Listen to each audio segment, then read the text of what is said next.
Welcome to the 291st episode of the Reading and Writing Podcast.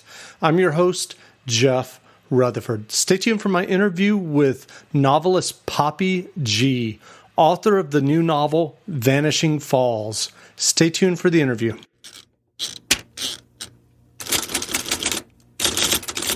Welcome back to the Reading and Writing Podcast. My guest today is Poppy G., author of the new novel, Vanishing Falls. Poppy, welcome to the podcast. Thank you very much for having me, Jeff. Well, if someone listening hasn't heard about your novel, Vanishing Falls, yet, how would you describe the novel? I would describe it as a character-driven, slow-burn psychological mystery set in a rainforest in Tasmania. Would you like me to elaborate? Yeah, if you have a little more info, that'd be great. So the idea is that it's a woman disappears from her beautiful historic country home in the middle of a windy, wet, freezing cold winter's night, and she's been at a function, and she comes home alone. Her husband did not attend the function with her, and when he gets home later in the evening, he discovers the front door wide open, the rain washing in onto their beautiful antique rug. And in the living room, he finds that his wife has poured herself a glass of champagne. She's taken off her earrings and put them on the side table. She's taken off her shoes and her coat, but she's nowhere to be seen. And that's the premise of the mystery. So he knows he needs to find her because all eyes are currently looking at him. And do you remember the original idea that led you to write Vanishing Falls? Sure. It was actually, there were quite a few tiny ideas that I had that I sort of weaved together. But I suppose the very first few pages that I wrote were about one of the main characters, who is a woman called Joelle. And many years ago, I had heard of a young girl who had inadvertently been caught up in a horrible crime, and it had affected her life terribly. And so I didn't really know many more details about that, but I felt sorry for this young girl who, through her own actions, but also she was coerced into sort of being part of something awful. And I just was sort of hoping to write her a happy ending. But of course, because it's a murder mystery, everything had to go terribly wrong for this poor character before she could have the happy ending. So that's where the character of Joelle came from. But other things that initial ideas included a priceless painting that had been discovered in a junkyard, and there's references to drug addiction in there, which is an issue in Tasmania. Of course, the beautiful wilderness of Tasmania, I'm always drawn to that and find it extremely inspiring. And the character of Jack, the man whose wife disappears, that sort of initial idea was the idea of a man who has everything he could ever dream of: wealth, health, family, land, but it's not enough. And he sort of steps outside the parameters of respectability, I guess, to indulge in, something that may or may not be socially acceptable. And also our female friendships. I was sort of the intricacies of the complexities of female friendship and how fraught they can be, how wonderful they can be, but also the darker side of female friendships where you often, women can manipulate, it can be manipulative or deceitful, and sort of exploring that idea through some of the women in the book. So there were sort of all these bits of pieces that I was trying to somehow tie together, that when you sort of, as a novelist, as you get to that point at the end, it's quite satisfying to see that it does all come together and there's reasons for all these things within the novel. Well, you mentioned the setting of Tasmania for the novel. For those listeners who may not be that familiar with Tasmania, can you kind of tell us a little bit more about Tasmania? Yeah, I'd love to. So Tasmania is an island at the bottom of Australia. It is it's quite tiny. It's full of wild, beautiful forests and quite treacherous coastlines. And it is not that well populated. And I grew up there, so I spent the first 18 years of my life living there. My parents still live there, and my sister lives there, and most of my cousins live there. And it's a very interesting place because while it's so beautiful and it has an amazing food and wine culture and a thriving art culture, it's also within Australia, it ranks lowest on almost every level of socio-economic performance, from employment to income, education and health. So you sort of have these, why I find it intriguing, I guess, as a novelist, is you have these diverse people all living together in the one place. So while it might be struggling a little bit economically, it attracts so many people who come to live there for their sea change or their green change. So you have all walks of life all living quite closely together. So it is a place of contrast, and it has a very dark history because it was established. The British established a penal colony there in the early 1800s, where they transported all the worst of the worst prisoners from Britain, and that sort of I find that fascinating. That history of the it's quite tragic, the dispossession of the Aboriginal people from their land, with then this sort of convict history, and where sort of today you see we're sort of starting to come to terms or trying to reconcile this terrible past, which for a long time in Tasmania people had denied. For example, when I was in high school, we barely learned anything about the Aboriginal Tasmanians, which is a shame. So I've probably learned more about them since I've left school. But yeah, I just find it a very intriguing place. Well, I know that crime novels often deal with violence and trauma at some point in the novel, but it's interesting that with your character Joelle, that you're exploring the viewpoint of a character whose life has been shaped by trauma. What led you to writing about Joelle?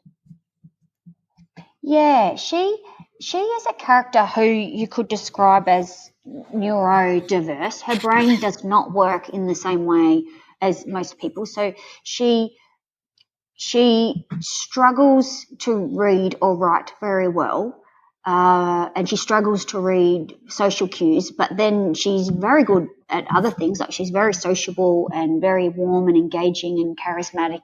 She's a beautiful mother, and she's very popular within the town. But I think with her, she's had something awful to happen to her, but not just that. She's also been quite neglected as a child, and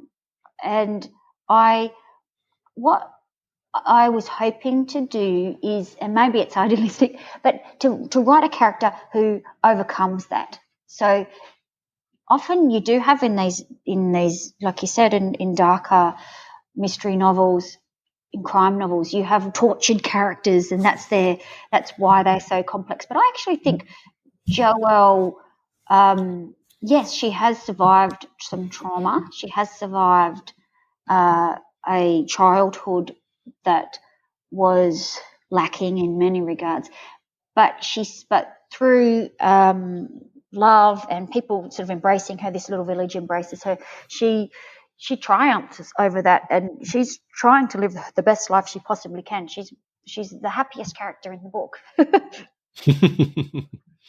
So, what are your earliest memories of reading and books? I've always loved reading.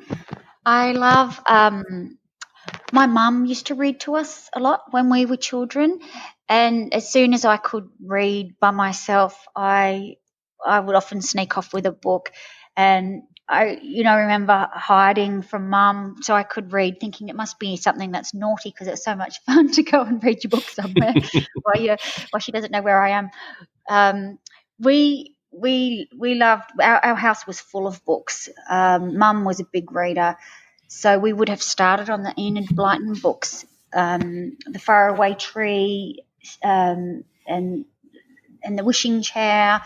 And it's interesting, I'm now reading those to my 4-year-old, and he loves them. And it was such a beautiful thing to the first night when I sat down with my 4-year-old and opened the Enid Blyton's Faraway Tree book, and I said to him, you have to close your eyes and imagine this tree and these characters, Moonface and Silky and the Saucepan Man. And he did, and every night he would beg me, is it bedtime? Can we go to bed so we could read 2 chapters of the book? It's really lovely. So seeing him, seeing my child begin to realise that there's this whole world out there of books. And he said to me, because we finished it, and he said, what's next? I said, there's so many amazing books. So he's really excited. And that was my experience of reading too. So I think those beautiful imaginative stories, they stay with you forever, the ones that you read as a child. True. So what was your path to writing and publishing your first novel? Had you always wanted to be a writer? Sure, I did. I love writing. I've always loved writing. I never actually thought I could be a writer. It seemed to me something that, it would be like saying I'm going to be an astronaut. It's just something that other people do. But because I've always written a diary, I've always written little poems and stories and things. So I realised as I finished my university degree, which was in journalism, I realised that's what I wanted to do. And I also realised you need to find a way to earn a living. So I became a journalist and worked in newspapers and then in magazines, and following that went back to newspapers as a sub-editor, taught journalism at uni. So I've sort of always done things that were related to writing. And I actually think that has helped me a lot, particularly with the editing. I've heard some writers say they don't like being edited, or they feel offended if an editor, questions something or doesn't understand what they're trying to achieve. Personally, I love it. My worst fear is when I remember that when I showed one of my manuscripts to my mum years ago, I said, can you give me some feedback? And she goes, it's really good. And I was bitterly disappointed because there's nothing you can do with really good. You actually want to get pages of notes from someone who understands how to craft a story, ripping your thing apart. And I want them to be brutally honest. I love that side of it. And I think that comes from my training as a journalist, where you're used to, in the newsroom, an editor turning your okay average story into something that's quite snappy and memorable. And what led you to submitting and getting your first novel published? Well, that was a few years ago now, and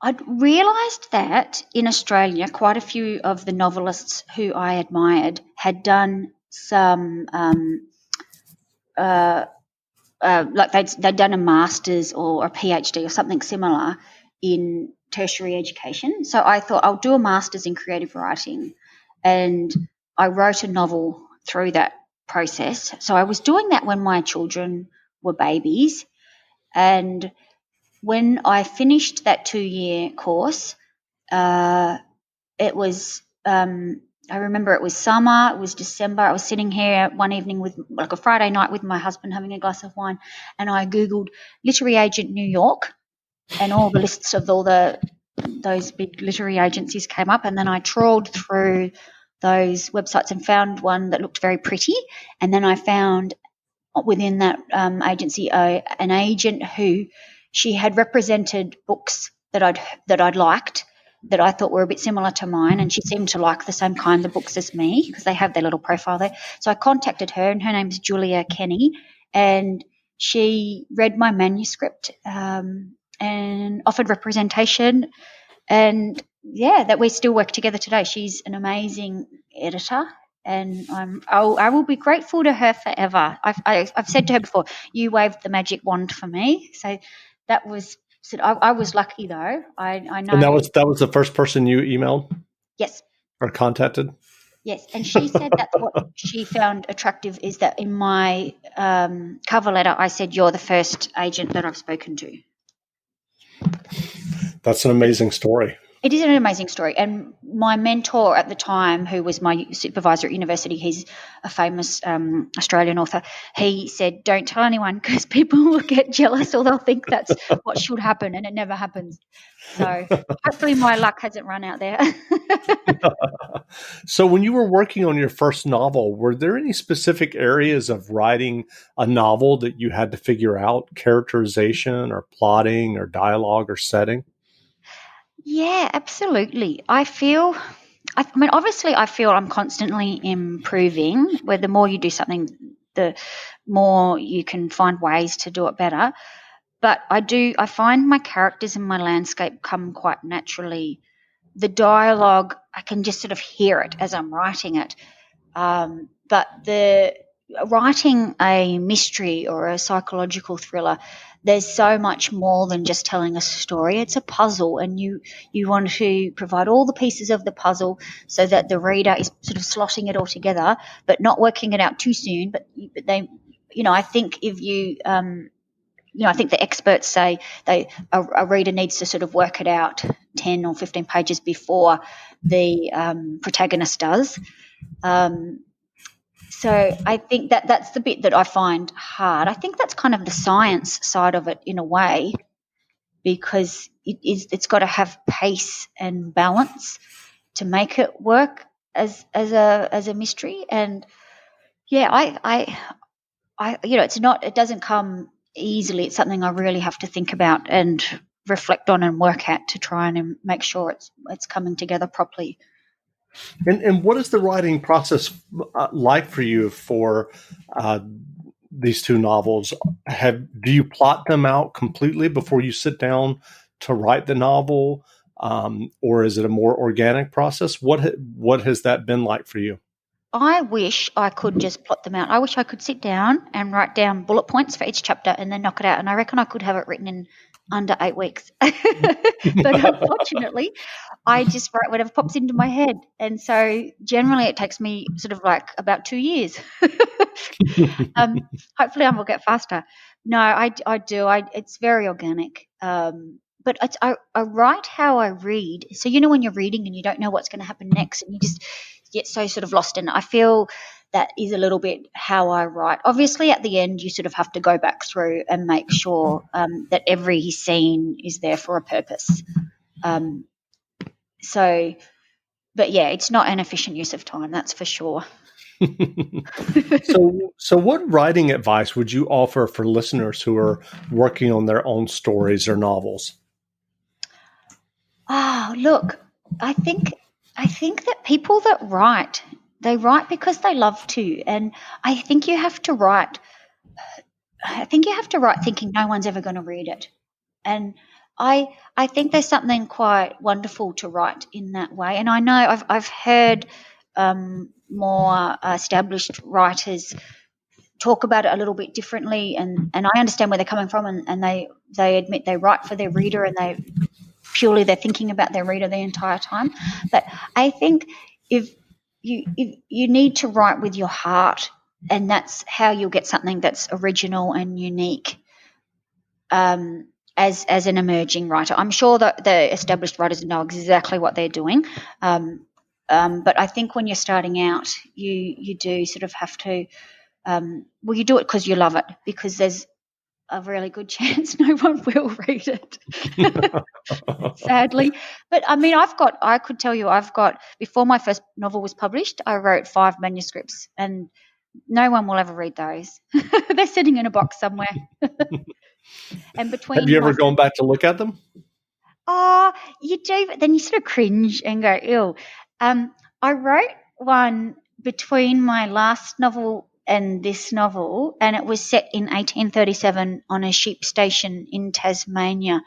And It just is. It was sort of, a stranger comes to the farm, but I just don't think there's much of a commercial appetite for something like that. So maybe I will have, a light bulb moment and be able to transform it into something. But it certainly, and it was very much about the sort of the politics of the 1830s in Tasmania. I read all these newspapers and I went down the rabbit hole of research and didn't emerge for a while. And so it's sort of like a domestic story of the manners of the day and the politics of the day. But it's, unless you were a scholar, a historian of Tasmanian history in the 1830s, it probably wouldn't even make sense to you. So I don't know, right from the heart, but maybe think what readers want to read. So are you working on another novel now? I'm just putting the finishing touches on one, actually, that I'm hoping to get it to my agent. And it's again set in Tasmania in a little ski village up in the mountains. And there's a group of people who've known each other for a very long time. They all belong to a ski lodge, and they believe that someone among them is a murderer. So I just don't have a lot of time at the moment to. I feel like if I could just have a week, I would have it ready for my agent. But I've got 3 kids and a busy household, so it's hard to find the time to just sort of read over it one more time. So what novels or nonfiction books have you read recently that you enjoyed?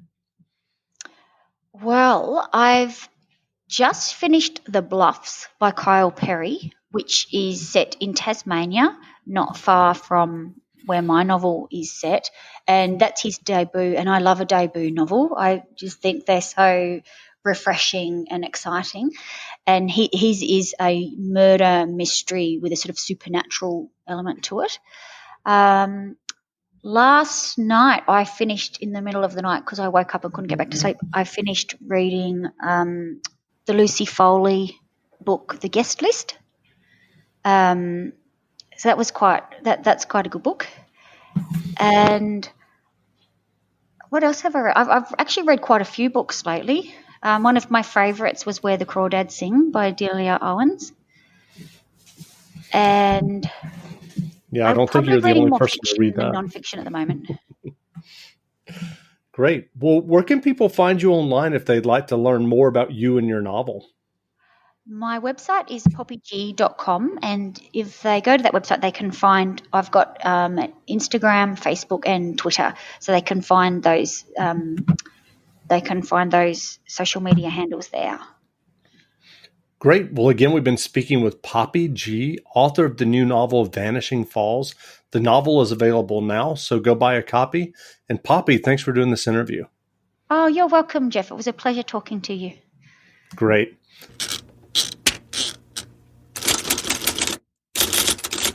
If you're new to audiobooks, they're the perfect way to get more books into your busy life.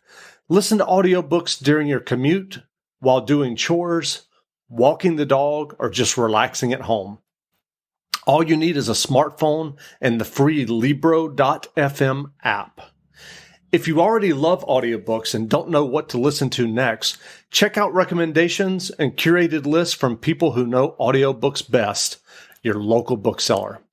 Reading and Writing Podcast special offer: get 2 audiobooks for the price of 1 with your first month of membership with code RWPodcast. That's code RWPodcast for 2 audiobooks for the price of 1 for your first month of membership at Libro.fm.